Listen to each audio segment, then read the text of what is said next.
नमस्कार, यहाँहरूलाई हार्दिक स्वागत छ हाम्रो युट्युब च्यानल ज्ञान सञ्चार नेपालमा। सदाझै विभिन्न भिडियोजहरू राख्ने सन्दर्भमा आज पनि हामी लोकसेवा तयारी गरिराख्नुभएका बैंकिङ क्षेत्रका साथीहरूलाई मध्यनजर गरेर थप महत्त्वपूर्ण विषयवस्तुमा भिडियो मार्फत जानकारी दिन गइराखेका छौँ। लोकसेवा आयोगबाट लिइने बैंकिङ क्षेत्रको तयारीमा जुट्नुभएका साथीहरूको अध्ययनलाई थप सहजता आओस् भन्ने उद्देश्यले हामीले हाम्रो युट्युब च्यानल ज्ञान सञ्चार नेपाल मार्फत विभिन्न भिडियोजहरू राखिराखेका छौँ। साथीहरू एकपटक हाम्रो युट्युब च्यानल ज्ञान सञ्चार नेपाललाई लाइक, सब्सक्राइब र सेयर गरेर सहयोग गरिदिनु होला।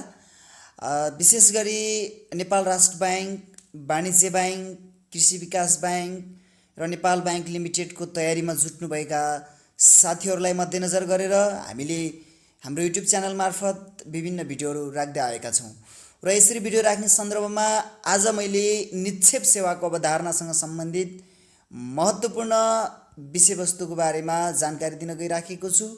यो परीक्षामा धेरै पटक सोध्ने प्रश्न पनि हो र बैंकिङ क्षेत्रमा प्रवेश गर्न चाहने कुनै पनि साथीहरूका लागि यो प्रश्न, यो विषयवस्तुको जानकारी निकै नै महत्त्वपूर्ण मानिन्छ। साथीहरूलाई यो विषयवस्तुको जानकारी रहेको खण्डमा बैंकिङ क्षेत्रको प्रवेश निकै सजिलो हुनेछ भन्ने विश्वास लिएका छौँ र म आज लाग्न चाहन्छु विषयवस्तुतिर। मैले आज 3वटा जति प्रश्न यहाँ उल्लेख गरेको छु र जसमध्ये पहिलो प्रश्न रहेको छ, निक्षेप भनेको के हो, निक्षेपका प्रकारहरू उल्लेख गर्नुहोस् भनेर भनेको छ। है, निक्षेप जसलाई बचत पनि भन्ने गरिन्छ र यसको उत्तर रहेको छ साथीहरू, सामान्य अर्थमा निक्षेप भन्नाले रुपैयाँ पैसालाई बैंकमा लगेर जम्मा गरिने कार्यलाई बुझिन्छ। है, बैंकमा लगेर रुपैयाँ पैसा जम्मा गर्ने कार्यलाई निक्षेपका रूपमा बुझ्ने गरिन्छ। विशेष अर्थमा कुनै व्यक्ति, सङ्घ संस्था वा सङ्गठित निकायहरूसँग खर्च नभई बचतका रूपमा रहेको रकमलाई सुरक्षा तथा प्रतिफलको उद्देश्यले बैंकमा लगेर खाता खोली राखिएको रकम नै निक्षेप हो भनेर भनिएको छ। विशेष गरी निक्षेप भनेको यही नै हो साथीहरू, कुनै व्यक्ति, सङ्घ संस्था वा सङ्गठित निकायहरूसँग बचतका रूपमा रहेको रुपैयाँ पैसालाई सुरक्षा तथा प्रतिफल प्राप्त गर्ने आशमा बैंक तथा वित्तीय संस्थामा खाता खोलेर पैसा जम्मा गरिन्छ भने त्यसलाई निक्षेप भनिन्छ। सर्टकटमा हामीले यति बुझ्दा हुन्छ है। त्यसै गरी अर्को रहेको, त्यसैमा लेखिएको छ, बैंक तथा वित्तीय संस्थाले सर्वसाधारणहरूबाट निक्षेपको रूपमा सङ्कलन गरेको रकमलाई कर्जाका रूपमा परिचालन गरी नाफा आर्जन गर्ने गर्दछन्। एकदमै महत्त्वपूर्ण कुरा यहाँ उल्लेख गरिएको छ। बैंक तथा वित्तीय संस्थाहरूले विभिन्न सङ्घ संस्थाहरू, व्यक्तिहरू, सर्वसाधारणहरूबाट निक्षेपको रूपमा सङ्कलन गरेको रकमलाई चाहिँ कर्जाको रूपमा परिचालन गर्दै त्यहाँबाट प्राप्त हुने ब्याजलाई नाफाको रूपमा बुझ्ने गर्दछन्।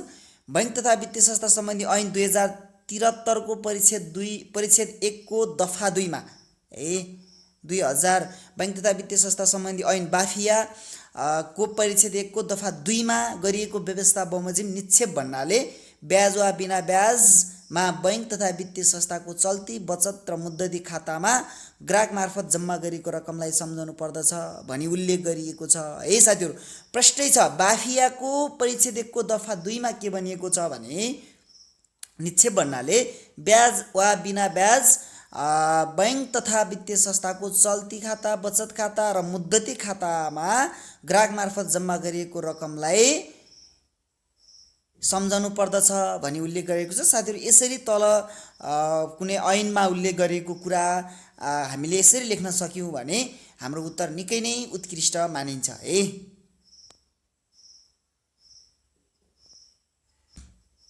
साथीहरू, अब अगाडि बढौँ र त्यही प्रश्नमा के सोधिएको छ भने निक्षेपका प्रकारहरू पनि उल्लेख गर्नुहोस् भनेर भनिएको छ। निक्षेपका प्रकारहरू सामान्यतया 3 प्रकारका हुन्छन्। चल्ती खाता, बचत खाता र मुद्दती खातामा जम्मा गरिएको निक्षेपलाई चाहिँ 3 प्रकारले बुझ्न सकिन्छ र मैले चाहिँ यहाँ 4वटा प्रकार उल्लेख गरेको छु। एउटा चाहिँ कल निक्षेपको बारेमा पनि यहाँ मैले जानकारी दिन चाहिराखेको छु। अहिले पछिल्लो समय निकै प्रचलनमा आएको निक्षेपको प्रकार हो र हामी सरसर्ती 4वटै निक्षेपका प्रकारको बारेमा अध्ययन गर्दछौँ। है, निक्षेपको प्रकारमा पहिलो नम्बर क नम्बरमा रहेको छ चल्ती खाता। निक्षेपकर्ताले बैंकमा रकम जम्मा गर्न साथ तुरुन्त रकम भुक्तानी गर्नुपर्ने र ब्याज नपाउने गरी खोलिएको खातालाई चल्ती खाता भनिन्छ। प्रष्टै छ साथीहरू है। निक्षेपकर्ताले बैंकमा रकम जम्मा गर्न साथ जतिखेर पनि रकम जम्मा गर्न पाउने प्लस जतिखेर पनि रकम झिक्न पाउने सुविधा भएको तर ब्याज नपाइने गरी खोलिएको खातालाई चाहिँ चल्ती खाता भनिन्छ। चल्ती खातालाई डिमान्ड डिपोजिट अकाउन्ट पनि भनिन्छ। डिमान्ड डिपोजिट अकाउन्ट है। त्यसै गरी नन इन्ट्रेस्ट बेरिङ अकाउन्ट पनि भनिन्छ। हामीले भनिसक्यौँ चल्ती खातामा जम्मा गरिएको निक्षेपबाट कुनै पनि प्रकारको ब्याज प्राप्त गरिँदैन। चल्ती खातामा न्यूनतम मौजदात रकम कायम गर्नुपर्ने हुन्छ। न्यूनतम मौजदातको रकम कायम गर्नुपर्ने हुन्छ।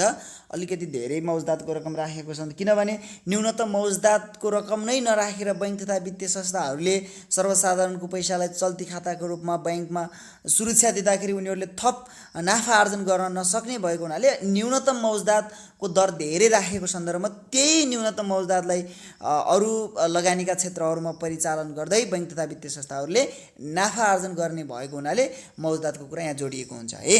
त्यसै गरी ओभरड्राफ्ट र लेटर अफ क्रेडिटको सुविधा लिनको लागि यो खाता अनिवार्य खोल्नुपर्छ। ओडी लेटर अफ क्रेडिट प्रतिपत्रहरू लगायतका वित्तीय सुविधाहरू लिनको लागि चाहिँ बैंकमा चल्ती खाता खोल्नुपर्ने अनिवार्य हुन्छ भनिएको छ। यस्तो खाताबाट प्रत्येक दिन जतिसुकै रकम झिक्न र जति पटक पनि चेक साट्न सकिने सुविधा रहेको छ।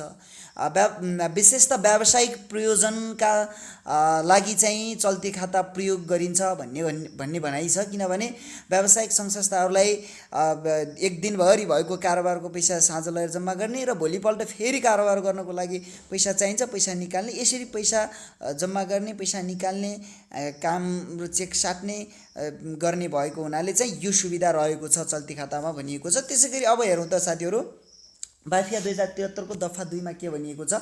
बाफिया भन्नाले बैंक तथा वित्तीय संस्था सम्बन्धी ऐन भनिएको है। बमोजिम चल्ती खाता भन्नाले मागेको बखत जहिले पनि रकम झिक्न पाउने गरी राखिएको रुपैयाँको हर हिसाब लेखेको खातालाई सम्झनु पर्दछ भने उल्लेख गरिएको छ भनेको छ। चल्ती खाताको बारेमा यति हामीले जानकारी लिन सक्छौँ है। त्यसै गरी ख नम्बरमा रहेको छ बचत खाता। बचत खाता रहेको छ। ख नम्बरमा बचत खाता रहेको छ साथीहरू। बचत खाता बैंकमा खाता खोली राखिएको रकममा निश्चित प्रतिशतले ब्याज प्राप्त हुने, निश्चित प्रतिशतले ब्याज प्राप्त हुने र रकम झिक्दा विभिन्न शर्तहरूको पालना गर्नुपर्ने गरी खोलिएको खातालाई बचत खाता भनिन्छ भनेको छ। हेरौँ त साथीहरू निश्चित प्रतिशतले ब्याज प्राप्त हुने, नाम नै बचत खाता भएको हुनाले सामान्यतया बचत गरिसकेपछि मान्छेले केही न केही प्रतिफलको आश गरेका हुन्छन् र त्यो प्रतिफल प्राप्त गर्नका लागि चाहिँ बैंक तथा वित्तीय संस्थाले ब्याज प्रदान गर्ने गर्छन् र त्यो ब्याज प्राप्त गर्ने र रकम आफ्नो डिपोजिट गरेको रकम झिक्ने बेला विभिन्न शर्तहरूको पालना गर्नुपर्ने गरी खोलिएको खातालाई बचत खाता भनिन्छ। यस खातामा दैनिक तथा साप्ताहिक रूपमा निश्चित चेकहरू मात्रै साट्न सकिन्छ। चल्ती खाताको जस्तै गरी जतिखेर मन लाग्यो त्यतिखेर, जति पटक मन लाग्यो त्यति पटक चेकहरू साट्न सकिँदैन है। बचत खाताको दैनिक मौजदात ब्याज गणना गरी बचत खाताको दैनिक मौजदातमा ब्याज गणना गरिन्छ। महत्त्वपूर्ण कुरा उल्लेख गरिएको छ। बचत खाताको एक दिनमा मौजदात कति रहेको छ त्यही मौजदातलाई आधार मानेर ब्याज गणना गरिन्छ। रकम झिक्नका लागि अधिकतम र न्यूनतम सीमा तोकिएको हुन्छ। कतिसम्म धेरै रकम झिक्ने वा कति कमसम्म रकम झिक्ने भन्ने कुराको सीमा पनि यस खातामा तोकिएको हुन्छ। तोकिएको सीमाभन्दा बढी रकम झिक्दा बैंकलाई अग्रिम जानकारी दिनुपर्ने हुन्छ। हामीलाई अधिकतम सीमाभन्दा धेरै रकम झिक्नुपर्ने आवश्यकता रहेमा हामीले बैंक तथा वित्तीय संस्थाहरूलाई जानकारी दिनुपर्ने हुन्छ, अन्यथा बैंक चार्ज लाग्नेछ। बाफिया 2073 को दफा 2 अनुसार बचत खाता भन्नाले बैंकमा बचतका रूपमा जम्मा गरिएको रकमको हर हिसाब लेखिएको खातालाई सम्झनु पर्दछ भनी उल्लेख गरिएको छ। बचतका रूपमा जम्मा गरिएको रकमको हर हिसाब लेखिएको खातालाई सम्झनु पर्दछ भनी उल्लेख गरेको छ। यति लेखियो भने बचत खाताको पनि जानकारी प्रष्टै हुन्छ। त्यसै गरी अर्को रहेको छ 3 नम्बरमा गमा लेखेको छु मैले मुद्दती खाता। कुनै पनि निश्चित अवधि तोकेर नै बैंकमा जम्मा गरिएको रकमलाई मुद्दती निक्षेप भनिन्छ है। यहाँनिर जोडौँ त हेर्नुहोस्, चल्ती खातामा केही पनि भनेन, रकम जतिखेर मन लाग्यो त्यतिखेर झिक्ने कुरा जोडियो।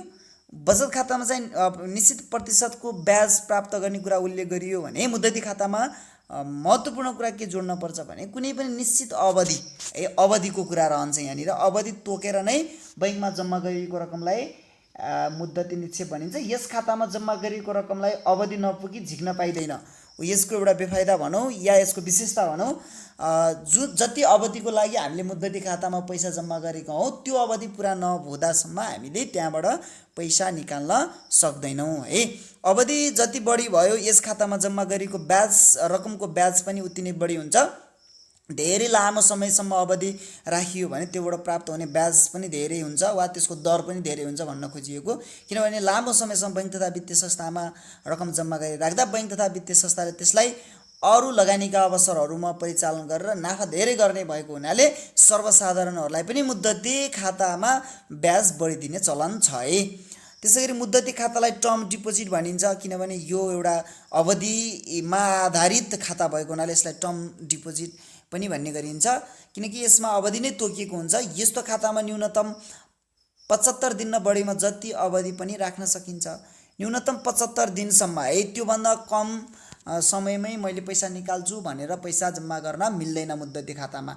अवधि बढीमा जति पनि राख्न सकिन्छ, 5 वर्ष 10 वर्ष 15 वर्ष है। त्यसैगरी अवधिको आधारमा ब्याज दर निर्धारण हुने गर्दछ। बैङ्कले चेकबुकको सट्टामा निक्षेप प्रमाणपत्र उपलब्ध गराउने गर्दछ। चल्ती खाता र बचत खातामा चाहिँ हामीलाई बैङ्कले चेक उपलब्ध गराउने गर्दथ्यो है, तर मुद्दती खाताको हकमा चाहिँ निक्षेपको प्रमाणपत्र नै उपलब्ध गराउने गर्दछ र त्यसकारण यस खातालाई सर्टिफिकेट अफ डिपोजिट पनि भन्ने गरिन्छ है। सर्टिफिकेट अफ डिपोजिटका रूपमा पनि मुद्दती खातालाई लिने गरिन्छ। अवधि नपुगी रकम झिक्न परेमा मुद्दती निक्षेपको प्रमाणपत्र राखेर कर्जा लिन सकिन्छ है। कदम कदाजी हामीले 10 वर्ष पछाडि मुद्दती खातामा जम्मा गरेको रकम निकाल्ने शर्त गरेका थियौँ र हामीलाई 5 वर्ष 6 वर्षमा नै पैसा चाहियो, जरुरी भयो भने हाम्रो आफ्नै पैसाले हामीलाई काम गरेन अथवा हामीलाई ब्याङ्कले एउटा निक्षेप प्रमाणपत्र दिएको हुन्छ, त्यही प्रमाणपत्र धितो राखेर हामी ब्याज ऋण निकालेर आफ्नो काम चलाउन सक्छौँ। बाफिया 2073 को दफा 2 बमोजिम मुद्दती खाता भन्नाले बैङ्कमा निश्चित अवधिसम्म निक्षेप झिक्न नपाउने गरी राखिएको रुपैयाँको हर हिसाब लेखिएको खातालाई सम्झनु पर्दछ। निश्चित अवधिसम्म निक्षेप रकम झिक्न नपाउने गरी राखिएको रुपैयाँको हर हिसाब लेखिएको खातालाई सम्झनु पर्दछ भनी उल्लेख गरिएको छ भनेर चाहिँ यहाँ निश्चित अवधिको कुरा जोड्नु पर्दछ। त्यसैगरी अर्को मैले साथीहरू एउटा नयाँ जानकारी पनि तपाईहरुलाई दिन खोजिराखेको छु। कल निक्षेपको कुरा छ। यो सम्भवतः धेरै बुकहरुमा छैन, मैले नोट बनाउने सन्दर्भमा यो अरु बुकहरुबाट धेरै बुकहरुबाट खोजेर बनाएको। कल निक्षेप, कल डिपोजिट चल्ती र बचत खाता दुवैका फाइदा ग्राहकहरूलाई उपलब्ध हुने गरी खोलिएको खातालाई कल निक्षेप भनिन्छ है। यहाँनिर दुईटा कुरा जोड्यो, एउटा चाहिँ चल्ती, अर्को चाहिँ बचत खाता दुवैका फाइदाहरू ग्राहकलाई उपलब्ध हुने गरी खोलिएको खातालाई कल निक्षेप भनिन्छ वा चल्ती र बचत खाता दुवैका विशेषताहरू कल निक्षेपमा प्राप्त गर्न सकिन्छ। अर्थात् एकै दिनमा जति रकम झिक्न सकिने र बाँकी रहेको रकममा ब्याज प्राप्त हुने खातालाई कल खाता भनिन्छ हो। यहाँनिर महत्त्वपूर्ण कुरा, एक दिनमा हामीले जति पनि रकम झिक्न पाउने भयौँ त्यो भनेको चाहिँ चल्ती खाताको फाइदा भयो र बाँकी रहेको रकममा ब्याज प्राप्त हुने गर्न सक्छौँ भनिसकेपछि त्यसलाई चाहिँ बचत खाताको रूपमा बुझ्ने गरिन्छ। यसरी चल्ती र बचत दुवै खाताका विशेषताहरू रहने भएको हुनाले यस कल निक्षेपमा चल्ती र बचत खाता विशेषता पाइने हुनाले यस खातालाई हाइब्रिड खाता पनि भन्ने गरिन्छ भनेर छ। यहाँनिर महत्त्वपूर्ण कुरा जोडेको छु मैले, हाइब्रिड खाता पनि भन्ने गरिन्छ किनभने दुई वा भन्दा बढी खाताहरूका वा दुई वा भन्दा बढी निक्षेपहरूका विशेषता कल निक्षेपमा प्राप्त हुने गर्दछन् साथीहरू। यसरी तपाईहरुलाई निक्षेप भनेको के हो र निक्षेपका प्रकारहरू उल्लेख गर्नुहोस् भनेर सामान्यतया प्रश्न सोध्यो भने चाहिँ यसरी 4 वटा निक्षेपका प्रकारहरू लेख्न सक्नुहुन्छ। यति लेखेमा 10 मार्क्सको लागि चाहिँ हाम्रो उत्तर इनफ हुन्छ भन्ने जानकारी गराउन चाहन्छु है साथीहरु। अब दोस्रो नम्बरको प्रश्नतिर लाग्न चाहन्छु। मैले दोस्रो नम्बरको प्रश्न चाहिँ एकदमै महत्त्वपूर्ण प्रश्न हो साथीहरु, यो धेरै बुकहरुमा भेटिदैन। यो मैले चाहिँ अलि छोटो बनाएको छु, यसका पोइन्टहरु व्याख्या गरेको छैन। साथीहरुले यस व्याख्या गर्ने प्रयास गर्नु होला। कदम कदा चाहिँ व्याख्या गर्न गाह्रो भयो भने हामीलाई जानकारी गराउन सक्नुहुन्छ। हाम्रो फेसबुक पेज ज्ञान सञ्चार नेपालमा पनि तपाईहरुलाई परेका विभिन्न समस्याहरूका बारेमा राख्न सक्नुहुन्छ। हामी समस्या समाधान गर्ने प्रयास गर्नेछौँ। 2 नम्बरको प्रश्न रहेको छ निक्षेप परिचालनका सम्बन्धमा उल्लेख गर्नुहोस्। अघि हामीले विभिन्न खाताहरू मार्फत बैंक तथा वित्तीय संस्थाहरूले निक्षेप सङ्कलन गर्दछन् भन्ने कुरा उल्लेख गरिसकेका छौँ है। अब त्यो सङ्कलित निक्षेपको परिचालन कसरी हुन्छ त? त्यो सङ्कलित निक्षेपलाई हामी कहाँ कहाँ परिचालन गर्दछौँ त? बैंक तथा वित्तीय संस्थाले कस्तो ठाउँमा परिचालन गर्दै नाफा आर्जन गर्दछन् त भन्ने कुरा सोधेको हो। ल यसको एन्सरतिर लागौँ है। बैंक तथा वित्तीय संस्थाहरूले सर्वसाधारण व्यक्ति, व्यावसायिक संस्था तथा सङ्गठित निकायहरूको बचतका रकमलाई निक्षेपका रूपमा सङ्कलन गरेका हुन्छन्। यसरी सङ्कलित रकमलाई उपयुक्त ठाउँमा लगानी गर्न सकेको खण्डमा निक्षेपकर्ताको बचतको सुरक्षा हुने र बैंकहरूले पनि मजबुत ढङ्गले आम्दानी गर्न सक्ने हुनाले निम्नलिखित तरिकाबाट निक्षेप परिचालन गर्न सकिन्छ। यहाँ कुरा जोडिहालेँ मैले। बैंक तथा वित्तीय संस्थाहरू विभिन्न सर्वसाधारण व्यक्ति, व्यावसायिक संस्था तथा सङ्गठित निकायहरूबाट बचतका रूपमा निक्षेप सङ्कलन गरेका हुन्छन् र त्यो निक्षेपलाई बैंक तथा वित्तीय संस्थाहरूले आफूलाई पनि घाटा नहुने, आफू पनि नोक्सानमा नजाने र सर्वसाधारणको बचत रकम पनि नोक्सानमा नजाने उद्देश्यले उपयुक्त अवसरहरू, उपयुक्त विकल्पहरू खोजेर लगानी गरेका हुन्छन्। र यसरी निक्षेपको परिचालन गर्ने ठाउँहरू, निक्षेप परिचालन हुने माध्यमहरू के हुन् त भन्दा यहाँ तल मैले निम्नलिखित तरिकाबाट निक्षेप परिचालन गरिन्छ भनेर भनेको छु। यहाँ मैले 7वटा 8वटा जति 7वटा कुरा उल्लेख गरेको छु साथीहरू है। एउटा छ ऋण प्रदान गरेर, एकदमै बैंक तथा वित्तीय संस्थाहरूले कर्जा प्रदान गरेर, कर्जा है सर्वसाधारणबाट निक्षेपको रूपमा बचतलाई सङ्कलन गर्ने र त्यसलाई चाहिँ पुँजी अभाव रहेको क्षेत्रमा अझ यसरी भन्दा हुन्छ सरप्लस सेक्टरबाट पुँजी सङ्कलन गरी डेफिसिट सेक्टरमा चाहिँ पुँजी लगानी गर्ने कार्य चाहिँ ऋण प्रदान गर्ने। 80% अफ डिपोजिट भनेको सामान्यतया बचतको वा डिपोजिट हुन आएको रकमको 80% जति रकम चाहिँ बैंक तथा वित्तीय संस्थाले लगानी गर्ने गर्दछन्। त्यसै गरी अन्तर बैंक सापटी प्रदान गरेर, अन्तर बैंक सापटी पनि बैंक तथा वित्तीय संस्थाले आफूसँग रहेको धेरै निक्षेप रकम, आफूसँग रहेको धेरै तरलतालाई चाहिँ, तरल पैसालाई चाहिँ आफू जस्तै अन्य बैंक तथा वित्तीय संस्थालाई पनि सापटी दिएर सर्वसाधारण जनताको ब्याजमा है त्यो प्रतिफल प्राप्त हुने आशमा सापटी दिएर सर्वसाधारण जनताको पैसालाई परिचालन गर्ने गर्दछन्। जबसम्म बैंक तथा वित्तीय संस्थाले पैसाको वा पुँजीको परिचालन गर्न सक्दैनन् तबसम्म चाहिँ त्यसले थप पुँजी निर्माण गर्न नसक्ने हुने भएकोले बचतलाई चाहिँ गतिशील बनाइराख्नको लागि बैंक तथा वित्तीय संस्थाले मैले यहाँ भनिराखेका क्षेत्रहरूमा चाहिँ बचत निक्षेपलाई परिचालन गर्न पर्ने हुन्छ। त्यसै अर्को छ सुन चाँदी खरिद बिक्री है। कभरका वाणिज्य बैंकहरूलाई चाहिँ सुन चाँदी खरिद बिक्री सम्बन्धी सुविधाहरू पनि रहेको छ। त्यसै गरी पुँजी बजारमा लगानी, सेयर, डिबेन्चर, म्युचुअल फन्ड आदि पुँजी बजारका उपकरणहरूको खरिद बिक्रीमा पनि सर्वसाधारणबाट सङ्कलित रकमलाई परिचालन गर्न सकिन्छ।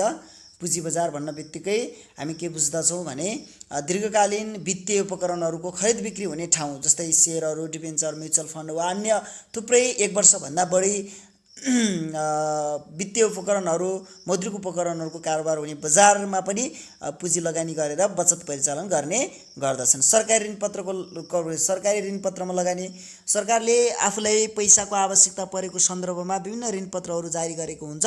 त्यो ऋणपत्रमा पनि लगानी गरेर बैंक तथा वित्तीय संस्थाले सर्वसाधारण जनताको पैसालाई परिचालन गर्ने गर्दछन्। ट्रेजरी बिल्स खरिद, बैंक तथा वित्तीय संस्थाहरूले पनि सरकारले जारी गर्ने ट्रेजरी बिल्सहरूमा चाहिँ लगानी गरेर पैसा परिचालन गर्ने गर्दछन्। र अर्को छ विदेशी मुद्रा खरिद, अन्तिममा है विदेशी मुद्रा खरिद। यो पनि एकदमै महत्त्वपूर्ण परिचालनको क्षेत्र हो। बैंक तथा वित्तीय संस्थाहरूले चाहिँ विदेशी मुद्राहरूको विनिमय मार्फत नाफा आर्जन गर्ने गरिराखेका हुन्छन् र सर्वसाधारण तथा अन्तर्राष्ट्रिय रूपमा हुने व्यापार व्यवसायलाई सहजता बनाउनको लागि बैंक तथा वित्तीय संस्थाले विदेशी मुद्रा खरिद बिक्री गरेर पनि सर्वसाधारण जनताको पैसालाई चाहिँ परिचालन गर्ने गर्दछन्। साथीहरू यो प्रश्नको व्याख्या चाहिँ तपाईहरु आफै गर्नुहोला। निक्षेप परिचालनका सम्बन्धमा उल्लेख गर्नुहोस् भनेर मैले यहाँ 7वटा ऋण प्रदान गरेर, अन्तर्बैङ्क सापटी प्रदान गरेर, सुनचाँदी खरिद बिक्री गरेर, पुँजी बजारमा लगानी गरेर, ऋणपत्रमा लगानी गरेर, ट्रेजरी बिल्स खरिद गरेर, विदेशी मुद्रा खरिद गरेर भनेर भनिसकेको छु। त्यसैगरी अर्को 3 नम्बरको प्रश्न रहेको छ आजको अन्तिम प्रश्न, महत्त्वपूर्ण प्रश्न।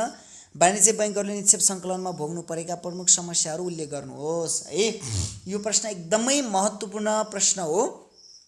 सामान्यतया बैंक तथा वित्तीय संस्थाहरूले सर्वसाधारण जनताहरू वा अन्य नियामक निकायहरूबाट पुँजी सङ्कलन गर्छन् निक्षेपका रूपमा। हामीले अघि भनिसक्यौँ। यसरी निक्षेप सङ्कलन गरेर त्यसलाई परिचालन गर्दै बैंक तथा वित्तीय संस्थाहरूले धेरै नाफा आर्जन गर्ने कार्य एकदमै चुनौतीपूर्ण कार्य छ। एउटा यो कठिन कार्य पनि हो है, यो कठिन कार्य पनि हो। र यो कठिन कार्यमा बैंक तथा वित्तीय संस्थाहरूले कस्ता खालका समस्याहरू भोग्नु परेको छ त, कस्ता समस्याले बैंक तथा वित्तीय संस्थाहरूलाई निक्षेप सङ्कलनमा अप्ठ्यारो ल्याइराखेको छ त भन्दा मैले निम्नलिखित केही महत्त्वपूर्ण समस्याहरू यहाँ उल्लेख गरेको छु, जसलाई बैंक तथा वित्तीय संस्थाहरूले निक्षेप सङ्कलनमा भोग्नु परेका चुनौतीहरू, सामना गर्नु परेका चुनौतीहरू, कठिनाइहरू वा यावत ढङ्गबाट पनि प्रश्न सोध्ने गर्दछ। त्यसलाई साथीहरूले एकदमै मध्यनजर गरेर यसको उत्तर दिनुहोला है। उत्तर के लेखिएको छ भने निक्षेप सङ्कलन वाणिज्य बैंकहरूको प्रमुख कार्य हो। मैले अघि पनि भनिसकेँ, निक्षेप सङ्कलन बिना बैंक तथा वित्तीय संस्थाले कुनै पनि कारोबार गर्न सक्दैनन् है। वाणिज्य बैंकको प्रमुख कार्य हो। सङ्कलित निक्षेप परिचालन गरी वाणिज्य बैंकले सेवा विस्तारका साथै आम्दानी पनि गर्ने गर्दछन् है। बैंक तथा वित्तीय संस्थाहरूले आफ्नो सेवा विस्तार गर्नको लागि गाउँदेखि शहरसम्मका सबै सर्वसाधारणहरूको पहुँचमा हुने गरी निक्षेप सङ्कलन गर्न पर्यो र सोही अनुसार सेवाहरू विस्तार गर्न पर्यो, जसको लागि कर्जा प्रवाह गरेर हुन्छ कि अन्य वित्तीय उपकरणहरूको खरिद बिक्री गरेर हुन्छ कि यावत क्रियाकलापहरूबाट चाहिँ सेवा विस्तार गर्ने र आम्दानी गर्ने गर्दछन्। निक्षेप सङ्कलन एक महत्त्वपूर्ण कार्य भएकाले वाणिज्य बैंकहरूले विभिन्न कठिनाइहरूको सामना गर्नुपर्ने हुन्छ। ती समस्याहरू निम्नानुसार छन् है। निक्षेप सङ्कलन बैंक तथा वित्तीय संस्थाहरूको लागि एउटा संवेदनशील कार्य हो, किनभने अरूको सर्वसाधारण जनताको वा अन्य सङ्गठित संस्थाहरूको बचत वा तिनीहरू आम्दानी रकमलाई चाहिँ एउटा जिम्मा लगेर बैंक तथा एउटा मध्यस्थकर्ताको भूमिका निर्वाह गरेर त्यसको परिचालन गर्नु सानो वा जोखिमरहित कार्य होइन। यो एकदमै जोखिमयुक्त कार्य भएको हुनाले बैंक तथा वित्तीय संस्थाहरूले निम्नलिखित प्रकारका समस्याहरू भोग्नु परेको छ भनेर भन्न सकिन्छ। र साथीहरू यसमा र मैले 10वटा जति बुँदा लेखेको छु। यसरी बुँदागत रूपमा उत्तर लेखेको खण्डमा उत्तर एकदमै उत्कृष्ट मानिन्छ। पहिलो नम्बर रहेको छ नेपालमा तरलता बजार अस्थिर रहेका कारणले कुनै समयमा कस्तो प्रकारको निक्षेप रणनीति अवलम्बन गर्ने स्पष्ट नीति नहुनु यहाँनिर जोडियो है। नेपालको तरलता बजार अस्थिर रहेको कारणले गर्दा कुन समयमा कस्तो खालको निक्षेप सङ्कलन रणनीति अवलम्बन गर्ने स्पष्ट छैन, किनभने तरलता बजार स्थिर भएको सन्दर्भमा बजारमा कति पैसा तरल रहेको छ, बैंक तथा वित्तीय संस्थासँग कति तरल छ, त्यसको व्यवस्थापन कसरी गर्न सकिन्छ भन्ने खालका कुराहरू निश्चित भयो भने चाहिँ बैंक तथा वित्तीय संस्थाहरूलाई निक्षेप सङ्कलनमा सहजता हुन्छ। तर अस्थिर रहेको कारणले गर्दाखेरि कस्तो खालको निक्षेप रणनीति अवलम्बन गर्ने त भन्ने कुरा स्पष्ट नहुनु चाहिँ बैंक तथा वित्तीय संस्थाको निक्षेप सङ्कलनमा देखा परेको पहिलो समस्या हो है। त्यसैगरी सरकारको पुँजीगत खर्चमा एकरूपता नहुँदा तरलता बजार अस्थिर रहनु, अघि भनिसकेँ मैले, पुँजीगत खर्चमा एकरूपता छैन बैंक तथा सरकारको। वाणिज्य बैंकको तरलता व्यवस्थापनका नीति स्पष्ट नहुनु, तरलता व्यवस्थापनका कुरा जोडेँ मैले। तरलता व्यवस्थापन वाणिज्य बैंकहरू आफैले पनि तरलता व्यवस्थापनका सन्दर्भमा कस्तो खालको नीति अवलम्बन गर्दा उपयुक्त हुन्छ भन्ने कुराको स्पष्ट मार्ग प्रस्तुत नगरेको कारणले गर्दा निक्षेप सङ्कलनमा समस्या आएको छ है। त्यसैगरी बैंक तथा वित्तीय संस्थामा कल निक्षेपको अंश धेरै हुँदा ग्राहकले बैंक परिवर्तन गर्नु है। बैंकहरू परिवर्तन गर्दै एक ठाउँको पैसा अर्को ठाउँमा, अर्को ठाउँको पैसा अर्को ठाउँमा ग्राहकहरूले त्यसरी बैंक परिवर्तन गर्दा बैंक तथा वित्तीय संस्थाहरूलाई निक्षेप सङ्कलनमा असहजता आउने गर्दछ। त्यसैगरी ग्रोस डोमेस्टिक सेभिङको मात्रा कम हुनु, यो पनि निक्षेप सङ्कलनको अर्को समस्या वा कठिनाइ हो। मौद्रिक नीतिले निक्षेप सङ्कलनका सन्दर्भमा स्पष्ट मार्ग प्रस्तुत नगर्नु, राष्ट्र बैङ्कले प्रत्येक आर्थिक वर्षमा जारी गर्ने मौद्रिक नीतिले पनि निक्षेप सङ्कलनका सन्दर्भमा स्पष्ट मार्ग प्रस्तुत गरेको छैन, जसले गर्दा निक्षेप सङ्कलनमा धेरै समस्याहरू आउने गरेका छन्। त्यसैगरी पुँजी बजारका उपकरणहरू परम्परागत हुनु, हामीले भन्यौँ तरलता व्यवस्थापनका लागि बैंक तथा वित्तीय संस्थाहरूले निक्षेप सङ्कलन गर्नुको उद्देश्य तरल पुँजीहरूको सङ्कलन गरिराखेका हुन्छन्। त्यो तरल पुँजीलाई चाहिँ बजारमा परिचालन गर्नको लागि, त्यसको व्यवस्थापन गर्नको लागि मुद्रा बजारका उपकरणहरूको उपयोग गर्नुपर्ने हुन्छ र ती उपकरणहरू परम्परागत भएको कारणले गर्दाखेरि निक्षेप सङ्कलनमा पनि समस्या आएको छ है। त्यसैगरी अर्को रहेको छ छाया बैंकिङ सेवाको अधिपत्यता रहनु भनेको छाया बैंक जस्तै सेवा प्रदान गर्ने तर बैंक तथा वित्तीय संस्था जसरी सङ्गठित रूपमा वा कानुनी रूपमा अगाडि नबढेका क्रियाकलापहरूले पनि निक्षेप सङ्कलनमा अप्ठ्यारो पुर्याएको छ। छाया बैंकिङ सेवा साहु महाजनहरूले वा बैंकले दिने सेवाहरू अन्य निकायहरूले दिँदा चाहिँ बैंक तथा वित्तीय संस्थाहरूलाई निक्षेप सङ्कलनमा समस्या आएको छ। जनताले बचतमा चासो नदेखाउनु, अब सर्वसाधारण जनताले पनि बचत गरेर पछि भविष्यमा सहज हुन्छ, अहिले नै हामीले बचत गर्नुपर्छ भन्ने कुराको चेतना छैन। जतिसक्दो खर्च गर्ने, आम्दानीको धेरै हिस्सा खर्च गर्ने, थोरै मात्रा बचाउने भएको कारणले गर्दाखेरि पनि निक्षेप सङ्कलनमा समस्या आएको छ। बैंकिङ प्रणाली सहर केन्द्रित हुनु, सामान्यतया बैंक तथा वित्तीय संस्थाहरूले आफ्नो सेवा विस्तार कार्यलाई सहर केन्द्रित गरेका छन्। सहरमा रोजगारीका अवसरहरू पनि हुने, व्यापार व्यवसायहरूबाट पनि मान्छेले धेरै आम्दानी गर्ने भएको हुनाले सहर व्यवसायमा केन्द्रित भएका छन्। तर गाउँ स्तरमा रहेको ग्रामीण पुँजीलाई सङ्कलन गर्दै लगानीका अवसरहरूमा परिचालन गर्न सकेको सन्दर्भमा सर्वसाधारण जनताको हित पनि हुने र समग्र राष्ट्रिय अर्थतन्त्रमा सुदृढीकरण आउने भएको हुनाले बैंकिङ प्रणालीलाई गाउँ केन्द्रित पनि गर्न जरुरी छ। यसरी गाउँ केन्द्रित गर्न नसक्नु निक्षेप सङ्कलनमा वाणिज्य बैंकहरूले भोगेको समस्या हो। वित्तीय साक्षरताको अभाव हुनु, यो त भइहाल्यो नै। अधिकांश जनताहरूमा वित्तीय साक्षरताको ज्ञान छैन। बैंक तथा वित्तीय संस्थाले प्रदान गर्ने वा त्यहाँबाट प्राप्त हुने सेवाका सन्दर्भमा धेरैलाई जानकारी नभएको कारणले गर्दाखेरि पनि निक्षेप सङ्कलन गरेर के हुन्छ र? बैंकले त पैसा खाइदिन्छ, बैंकमा पैसा जम्मा गर्यो भने डुब्छ, ब्याज पाइँदैन, या अन्य खालका थुप्रै भ्रमहरू छन्। मान्छेले बैंकमा पैसा जम्मा गर्नु, बैंकमा ऋण लिनुभन्दा गाउँ घरमै साहु महाजनहरूबाट चर्को ब्याजमा ऋण लिएर काम गर्ने गर्दछन्। त्यसले गर्दा निक्षेप सङ्कलनमा पनि समस्या आएको छ। ठुला औद्योगिक तथा व्यावसायिक संस्थाले निक्षेपको ठुलो हिस्सा ओगट्नु, ठुल्ठुला औद्योगिक घरानाहरूबाटले चाहिँ निक्षेपको धेरै दर, धेरै प्रतिशत रकम चाहिँ ओगट्ने गर्दछन्। एउटा मात्रै व्यक्तिले बैंकमा निक्षेप जम्मा गर्न थाल्यो भने उसले बैंकलाई आफू अनुकूल हुने खालका नीतिहरू परिवर्तन गर्न दबाब दिन्छ।